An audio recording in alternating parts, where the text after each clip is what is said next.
Fala galera, eu sou o professor Neto do canal A Física Explica e hoje nós temos mais uma aula do Projetos Físicos do YouTube.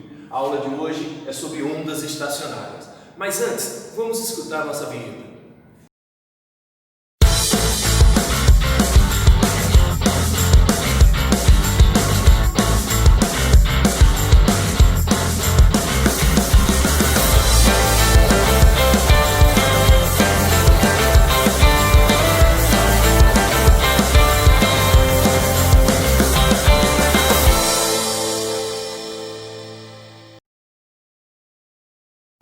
Você sabe o que é uma onda estacionária?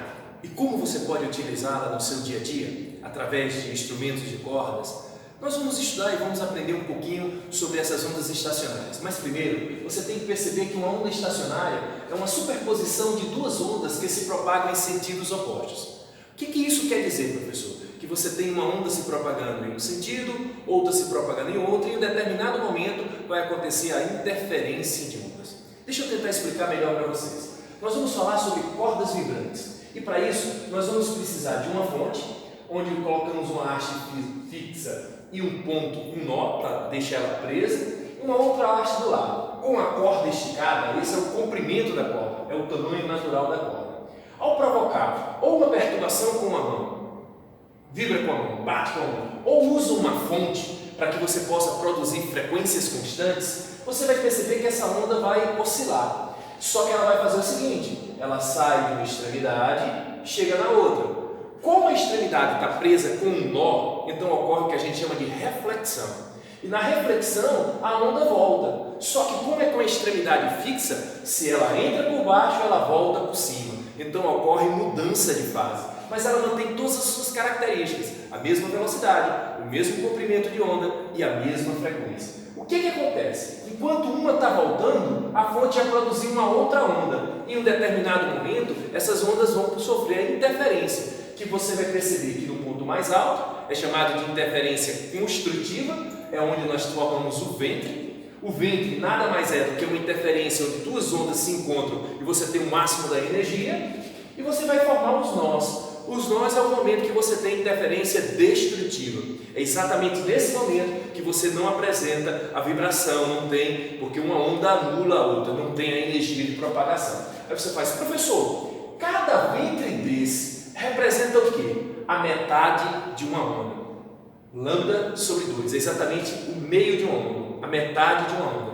E aí você diz, professor, como é que essas cordas vibrantes elas vão funcionar no nosso cotidiano? Porque eu já sei que ventre é interferência construtiva e o nó é uma interferência destrutiva. Bem, acompanhe comigo para a gente poder entender. A finalidade é a gente trabalhar essas ondas em cordas através de seus harmônicos. E para isso, galera, observe que eu vou mostrar logo de cara o primeiro harmônico, que é chamado de módulo fundamental. O que quer dizer módulo fundamental, professor? É quando você pega o tamanho da corda e através de uma única vibração ele fornece a metade de uma onda, ou seja, você tem apenas um ventre. Na prática, o que significa, professor? Que você tem a menor frequência. E quando você tem a menor frequência, o menor tamanho de uma onda provocando, você vai começar a entender, professor, então essa frequência ela vai determinar para a gente o que é grave e o que é agudo? Exatamente. Esse processo aqui é o agudo menorzinho que você tem, é o menor agudo, a menor frequência. Deixa eu ver se a gente pode entender agora de uma maneira mais simples. Vibro com uma frequência maior, ou seja, eu aumento a minha frequência. Se eu aumentar a minha frequência, observe que eu vou ter um ventre, um nó, um ventre. Mas eu já tinha dois nós presos nas extremidades. Cada ventre desse que a gente vai ter o chamado de duas lambdas, ou seja, uma onda. Você tem exatamente o tamanho de uma onda. A corda, que era L, agora ela representa duas vezes a metade de uma onda. Preste atenção, no primeiro harmônico você tinha uma. Então esse aqui é óbvio, vai ser chamado de segundo harmônico. Sem nenhuma dificuldade, você vai perceber, e isso é uma coisa muito importante, esse é conhecido como primeiro harmônico, e esse é conhecido como segundo harmônico. Que beleza, professor! Então, dois ventres determinam dois harmônicos? Exatamente. Vibrando mais, aumentando a vibração, vibração, você percebe que a corda agora vai ter esse formato. Contem comigo. 1, 2, 3. São 3 ventres. Automaticamente, esse é o nosso terceiro harmônico. Aí você para entender assim, professor, quanto mais eu vibrar, quanto mais eu oscilar, quanto mais eu balançar essa corda com uma frequência maior, vai se formar um maior número de ventres? Exatamente. O próximo seria o quarto, o quinto. E aí você teria o que nós chamamos de enésima. Enésima onda. Tá certo? Quando você vibra, então esse N aqui vai ser o número de harmônico que você tem. E aí você representa como sendo a metade de uma onda. Agora, galera, eu vou mostrar para vocês como isso funciona.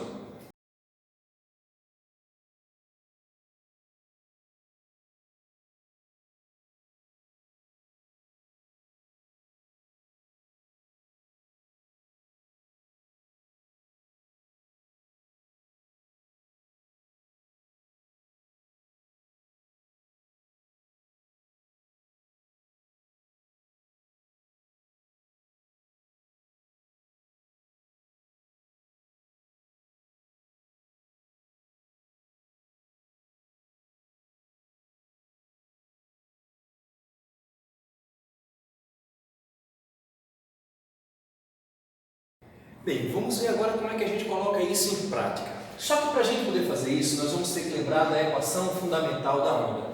V é a velocidade da onda se propagando no meio, que no caso o meio é a corda por onde ela vai se propagar. Lambda é o comprimento de onda e F é a frequência. Essa frequência que nós já trabalhamos do modo fundamental, que é o primeiro harmônico, no segundo harmônico, que a gente sabe que é 2 vezes o valor da frequência do primeiro harmônico, terceiro harmônico, 3 vezes o valor da frequência do primeiro harmônico, e assim a gente já fez com a enésima parte, onde a gente coloca essa representação de N partes. Para a gente poder entender agora como é que funciona isso, eu quero que vocês observem a ideia da equação fundamental de onda.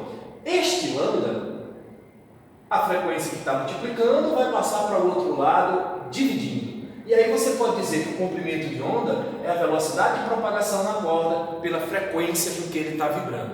Mas galera, para que a gente precisa fazer isso? É aqui que vai mostrar aquele diferencial, exatamente o que você tem que entender sobre cordas vibrantes. Acompanhe comigo, preste atenção. Aonde você tem esse lambda, que é o comprimento de onda, você vai substituir. Então você vai colocar N, que vai depender do número, que exatamente de harmônico que ele vai dizer para você, 2, 3, 4, 5, N harmônicos. Mas aonde você tiver esse lambda, você deve colocar velocidade sobre frequência. Então vai ficar velocidade sobre a frequência. Observe, não é uma nova forma, é simplesmente o entendimento do que a gente está fazendo em uma única equação. Você pode daqui chegar a uma representação dizendo que a frequência que está dividindo, ela passa para o outro lado multiplicando. E o comprimento que está multiplicando passa dividindo. E observe que é aquela fórmula que está tradicionalmente nos livros. Agora você já sabe de onde veio. Frequência é N, que é o número de harmônico, a velocidade de propagação da corda, dividido por 2, L, que é o comprimento da corda.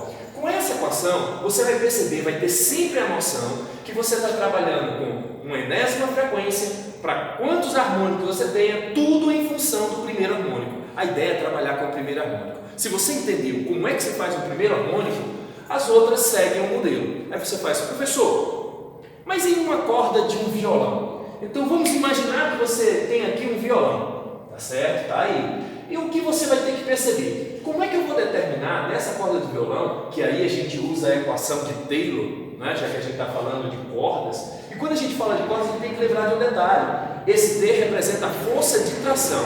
Exatamente quando você pega a tarraxinha e deixa ele mais tracionado, mais tenso, ou menos tenso, que aqui a gente costuma dizer que ele fica frouxo, folgado, ok? Aí você faz, beleza, professor, e que letra grega é essa? Isso aqui representa o que nós chamamos de densidade linear. E o que é essa densidade linear? Muito simples, você vai pegar a massa da corda e dividir pelo seu comprimento. Então você vai perceber que nessa representação de massa dividida pelo comprimento, chamada densidade linear, onde a massa tem que estar em quilogramas, o comprimento da corda tem que estar em metros e a densidade linear em quilogramas por metro, ela vai dizer para você como é que você tem essas cordas, uma mais grossa, outra mais fina, e obviamente que ela vai provocar uma sonoridade diferente. Você vai entrar aí com aquela ideia do agudo e do grave. Eu vou mostrar para vocês como é que funciona isso. Mas primeiro, eu quero que você entenda aqui comigo um detalhe extremamente simples. Olha só, quando eu pego a equação que a gente já mostrou aqui para vocês, frequência N vezes V dividido por 2 L's, olha que legal. Aonde eu tenho meu V, essa representação aqui, ó, o V, eu substituí na equação de Taylor. E aí você percebe que é raiz de T sobre o coeficiente, no caso, a densidade linear, tá certo? O μ que representa a densidade linear. Professor, mas como é que isso funciona? Acompanha comigo, preste atenção. Vamos imaginar uma situação que eu faço o seguinte, eu diminuo o tamanho da corda. E isso é possível, professor? Claro, eu vou colocar o meu dedo aqui, ó, e aí a corda, em vez de ter todo esse tamanho, ela passaria a ter da minha ponta do dedo, onde eu estou segurando a corda, até essa extremidade. Ah, então se eu diminuir o comprimento da corda, automaticamente aumenta a frequência. E você já sabe, aumentar a frequência significa deixar a corda com um som mais agudo. Que legal, professor! Professor, mas se agora, em vez de aumentar ou diminuir frequência e comprimento, eu pensasse assim, olha só, acompanha comigo, preste atenção. Professor, eu quero deixar a corda mais fina, com a densidade linear menor. Ora, se a densidade ficar menor, a corda fica mais fina, automaticamente você também vai inversamente proporcional, aumentando a frequência. Diminui o comprimento, diminui o comprimento da corda, como também você diminui a densidade, você aumenta a frequência. E a gente já sabe, bote isso na cabeça, isso é certo, está na prova do Enem. Quando você diminui tanto o comprimento da corda, como a sua densidade, deixando ela mais fina, a frequência aumenta. E aumentar a frequência é deixar o som mais agudo. Entendido, galera? Nós vamos ver isso, mas calma, só para a gente concluir. Você diz, professor, agora eu quero saber o seguinte, se eu aumentar a força de tração na corda do violão, se eu tracionar, pegar essa tarraxinha e deixar ela bem esticada, quanto mais tensa, maior a sua frequência. Do mesmo jeito, no contrário, se você desafinar o seu violão, deixando a corda mais focada, mais frouxa, diminuindo a tensão, se você diminui a tensão, automaticamente vai diminuir a frequência. E aí você já sabe a consequência disso. Nós vamos ver alguns exemplos. Nós vamos mostrar para vocês como é que isso funciona para que você possa perceber. Mas, em suma, isso é o que nós chamamos de ondas estacionárias, ondas em cordas vibrantes. E aí, galera, gostou da aula sobre ondas estacionárias? Então deixe seu like, convide seus amigos, avise seus amigos desse projeto físico do YouTube. Se você ainda não é inscrito, eu estou deixando aqui embaixo o link de todos os professores que fazem parte desse projeto. Mas antes, tem um recadinho do meu amigo Thales. Fala, Thales, diz aí, meu irmão. Fala, Neto, fala, galera, tudo beleza? Aqui é o professor Thales Rodrigues, professor de Física do canal Chamo Físico. Ó, eu estava acompanhando aqui, rolou aí uma aula sensacional de ondas estacionárias. Agora eu tenho um outro convite para vocês. Vocês sabem que para se dar bem na física, para aprender de fato a física, não basta só assistir uma aula, você tem que treinar também nos exercícios. E lá no meu canal agora eu vou complementar a aula do Neto aí com exercícios de ondas estacionárias. Está muito legal e eu espero todos vocês lá, beleza? Um grande abraço, valeu Neto e até mais!